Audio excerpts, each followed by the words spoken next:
This is the National D-Day Memorial in Bedford, Virginia. Note the gunfire hitting the water. There's a landing craft. Those barricades on the beach. Soldiers with grands. Guy on the top's got a Tommy gun. There's a list of medals and ribbons that family members of World War II veterans could get. Australia, Belgium, it's Canadian, France, New Zealand, this one Norway, and UK. On this wall are all the Allies that died during the D-Day. I want to say it was 1900 something, and all that over there are all the Americans. Some plaques with some of the little known stories. One about the Waves and the Wrens and their contribution to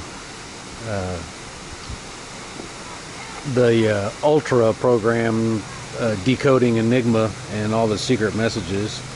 And then an explanation of the U.S. Navy Armed Guard and U.S. Merchant Marines.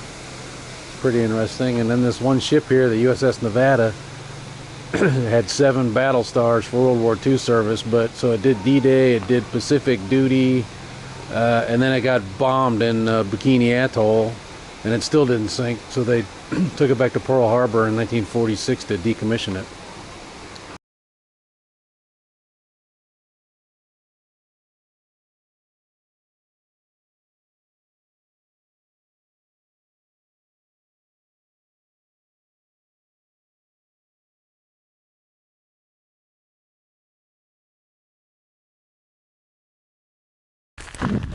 So we're in Appomattox, the Appomattox Court House.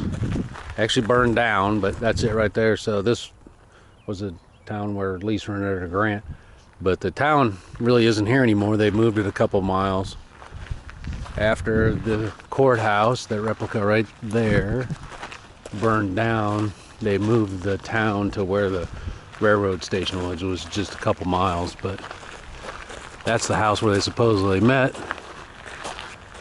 The McLean house. This would be the courthouse. Of course, it's closed. Can't go in any of the buildings. Some of the original houses. General Mercantile Store. And the McLean house. There's a park ranger down there. So here's the McLean house where Lee actually surrendered a grant. Interestingly, the house was built in 1848, but then in 1893 it was dismantled because they were going to take it to Washington, D.C. and display it. It never happened, so the Park Service rebuilt it on site in 1940.